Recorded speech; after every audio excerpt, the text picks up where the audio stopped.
Listen carefully, because this isn't the kind of speech you hear. This is the kind you feel in your chest long after it ends. There's a dangerous misconception about empaths. People think empaths are weak, soft, easy to manipulate, easy to break. And that is where they made their biggest mistake.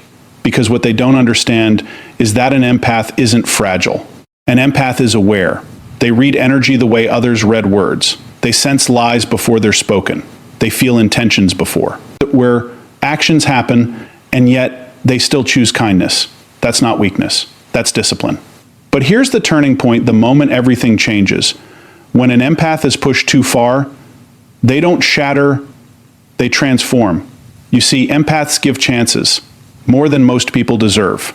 They forgive, they understand, they try to see the pain in others even when they're the ones being hurt. But every betrayal leaves a mark. Every lie rewires something inside them. Every manipulation sharpens their awareness, until one day they stop explaining, they stop chasing, they stop caring the way they used to. And when that switch flips, it doesn't go back. They broke the wrong empathy, because the version of you they met was the kind one, the patient one, the forgiving one. But the version they created, that one sees everything. No more blind trust. No more emotional discounts for bad behavior. No more sacrificing your peace just to keep others comfortable. Now you recognize patterns instantly. Now you notice the small shifts in tone, the hidden motives, the subtle disrespect. Now you move differently. Empathy was never your weakness. It was your awareness operating at a level most people can't even comprehend. While others walk into a room and see faces, you feel tensions, you sense histories, you detect fractures in people that haven't even been spoken out loud yet. You notice the hesitation before someone lies. You feel the shift in energy before someone betrays.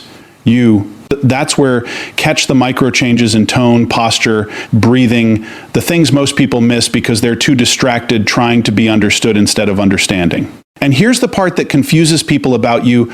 You don't just see darkness in others, you understand it. You see the wounds behind the behavior. You recognize the pain driving the manipulation. You identify the insecurity hiding behind arrogance. And instead of exploiting it, you choose compassion. That choice right there, that's not softness, that's control, because it's easy to become cold.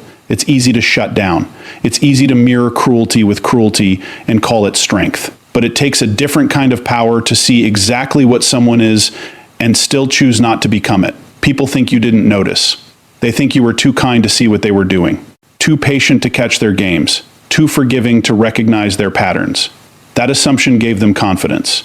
Confidence to push boundaries. That's where confidence to test limits. Confidence to believe they were smarter than you. But you were never blind. You were observing, collecting, analyzing. Not reacting doesn't mean not knowing. Silence doesn't mean ignorance. Calm doesn't mean weakness. It means you were in control of yourself while they were losing control of who they really were. You let people reveal themselves. Not because you had no choice, but because you were gathering truth. Every inconsistency, every contradiction, every moment. Their words didn't match their energy. You saw it, you stored it, you understood it, and still, you gave them space. That's the discipline nobody talks about. Because most people don't have the capacity to hold awareness without immediately acting on it. They react too fast. They judge too quickly. They escalate too easily. But you absorb first. You process first. You understand before you decide. And that ability, that restraint, that patience, it makes you dangerous in a way that loud. People will never be, because loud people reveal themselves quickly. But aware people, they move in silence. They don't need attention. They don't need validation. They don't need to prove they're right. They already know. And knowing without reacting, that's power. Because reaction gives people information. Reaction shows your triggers. Reaction exposes your limits. But when you stay composed, when you stay centered, when you stay aware without giving anything away, you become unpredictable. We're unreadable, untouchable. That's why manipulators get uncomfortable around you.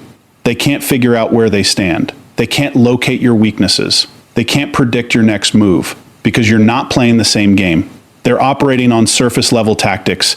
You're operating on depth. They're chasing control. You're mastering self-control. And self-control will always outlast manipulation because manipulation depends on emotional reactions. But when someone controls where emotions Manipulation has nowhere to attach. That's what they underestimated about you. They thought your kindness was compliance. They thought your patience was permission. They thought your silence was surrender. But it was none of those things. It was awareness choosing timing, because real strength isn't an immediate reaction. It's in precise response.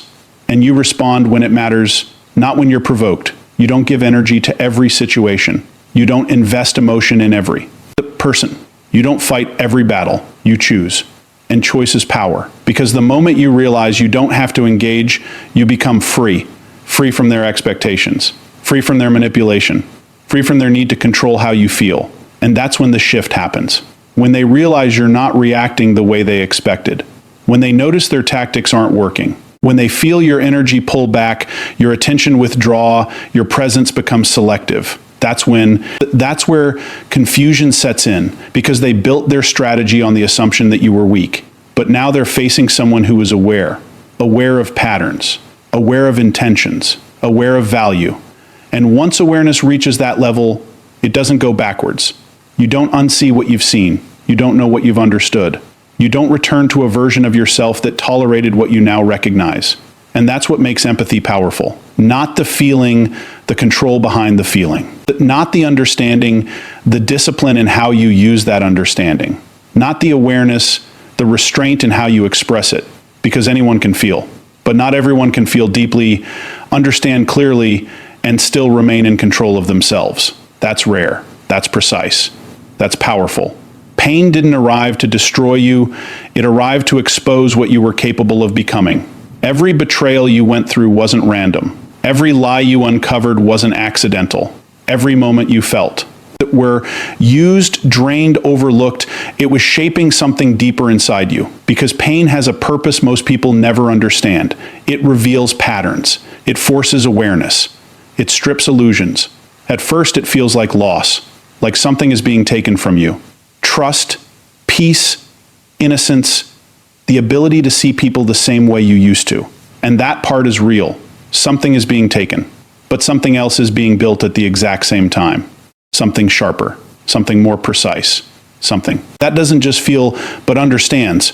You didn't just experience pain, you studied it, you analyzed it. You felt it from every angle until you could recognize it instantly. And that changed you. Not into someone broken, but into someone calibrated. Because once you've been lied to enough times, you start noticing inconsistencies faster than others can hide them. Once you've been manipulated, you begin to recognize intention before it turns into action. Once you've been betrayed, you stop. That's where taking words at face value and start reading behavior as the real language. Pain trained you. It sharpened your instincts. It upgraded your perception. And that's the part people don't expect. They think pain weakens you. They think it leaves you fragile. They think it turns you into someone easier to control. But the opposite happens when you refuse to stay unconscious. You become harder to deceive, harder to influence, harder to reach in the same careless ways. Because now you don't just listen to what people say. You observe what they do. You measure consistency. You track patterns. You notice the gap between intention and execution. And once you see that gap, you can't ignore it. That awareness creates distance. Not emotional coldness, but clarity. You stop attaching to potential. You stop believing in promises without proof. You stop investing in people who haven't earned access to your energy. That's not bitterness. That's precision. Because pain taught you something valuable. Not everyone deserves the same version of you. Not everyone deserves your time. Not everyone deserves your empathy at full capacity. And once you understand that, everything shifts. Your standards rise. Your tolerance lowers. Your circle becomes smaller, but stronger. You stop explaining yourself to people committed to misunderstanding you. You stop chasing people who benefit from your absence more than your presence. You stop fighting battles that only drain you without building you. And that shift, it's quiet, but it's powerful. Because from the outside, it looks like you changed. But from the inside, you finally aligned. Aligned with truth, aligned with awareness, aligned with self-respect. Pain forced you into that alignment. It didn't give you a choice. It pushed you to a point where staying the same became more uncomfortable than evolving. And that's where transformation begins. Not in comfort, not in ease, but in pressure. In moments where you realize you can't keep reacting the same way and expect different outcomes. You had to adapt. You had to grow. You had to become someone who doesn't just feel deeply, but protects that depth with intelligence. Because feeling deeply without boundaries is self-destruction. But feeling deeply with awareness, that's power. That's control. That's evolution. And evolution always comes with loss. You lost the version of you that tolerated too much. You lost the version of you that ignored red flags. You lost the version of you that gave endlessly without measuring return. And even though that loss hurt, it made space for something stronger, something more refined, something that doesn't break under pressure, but adjusts to it. Now when pressure comes, you don't collapse. You analyze. You adapt. You respond with intention instead of impulse. That's what pain built inside you. A system. A filter. A level of awareness that most people never reach because they avoid discomfort at all costs. But you didn't avoid it. You went through it. And going through it changed your relationship with it. You stopped fearing it. You started understanding it. And once you understand something, it loses its control over you. That's why the same things that used to hurt you don't hit the same anymore. Not because you don't feel, but because you see. You see what's behind the behavior. You see what's driving the action. You see what's real and what's performance. And that vision protects you. It keeps you from repeating. That's where cycles. It keeps you from giving the same energy to the same types of people. It keeps you moving forward instead of circling back. That's transformation. Not becoming someone else, but becoming more of who you were meant to be without illusions, without distractions, without unnecessary attachments. And once that transformation happens, it's permanent. You don't go back to being unaware. You don't go back to ignoring what you now recognize. You don't go back to giving without understanding that's where cost, because now you know the cost, and that knowledge changes everything. The most misunderstood form of power isn't loud, isn't aggressive, isn't visible, it's distance. Not the kind of distance that comes from anger, but the kind that comes from clarity. Because when you finally understand people, truly understand them, something inside you shifts. You stop reacting the way they expect. You stop engaging the way they rely on. You stop feeding the dynamic that once gave them access to you. And that silence, that absence, it hits harder than any argument ever could. People are prepared for confrontation. They rehearse responses. They justify their actions. They defend, deflect, manipulate. But they are not prepared for disconnection. They are not prepared for someone who sees everything and chooses nothing. No explanation, no closure, no emotional performance. Just a quiet withdrawal that says more than words ever could. Because when you detach, you remove the very thing they depended on, your attention, your energy, your reactions. And without those, their influence disappears. That's why emotional detachment isn't cold, it's controlled. It's not about shutting down your feelings, it's about deciding where they're allowed to exist. It's about recognizing that not every situation deserves your emotional investment. Not every person deserves your response. Not every action deserves your reaction. And once you operate from that level, everything becomes intentional. You don't respond out of habit. You don't react out of impulse. You choose.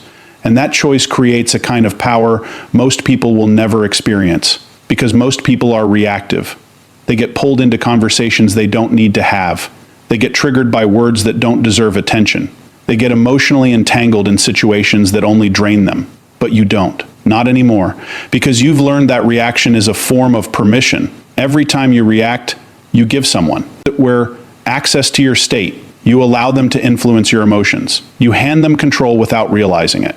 And once you see that, you start protecting your reactions like they matter. Because they do. Your reactions are signals. They tell people what affects you. They reveal what you value. They expose where you're vulnerable. And when those signals are controlled, your vulnerabilities become hidden. That's where detachment becomes strategic. Not as a defense, but as a standard. You don't withdraw because you're hurt. You withdraw because you're aware. Aware of patterns that don't align with your peace. Aware of behavior that doesn't match your standards. Aware of people who only show up when it benefits them. And awareness always leads to distance. Because once you see clearly, you can't stay blindly connected. That's the shift people don't understand.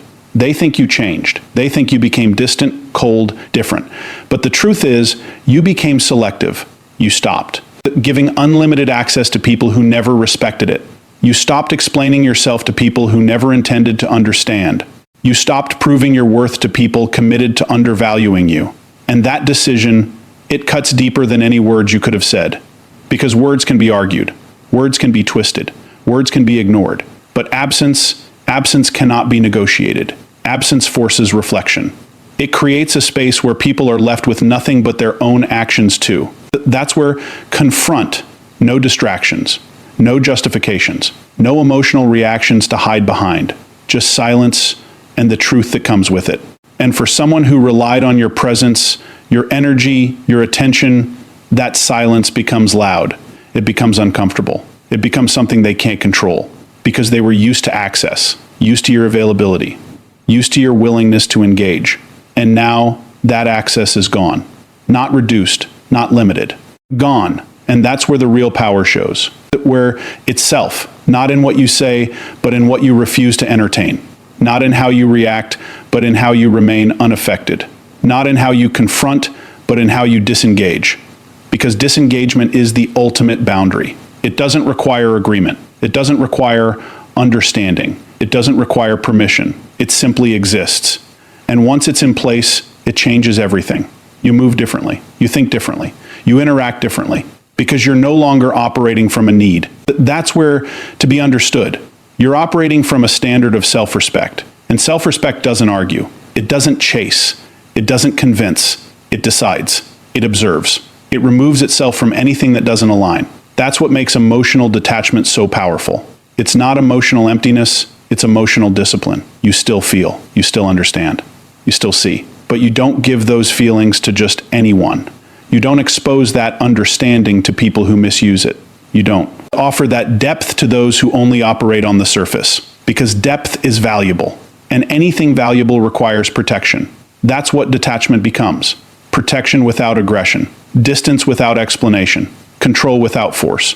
And once you reach that level, there's nothing left for others to manipulate. No reaction to trigger. No emotion to exploit. No access to misuse. Just a presence that is calm, aware, and completely out of reach.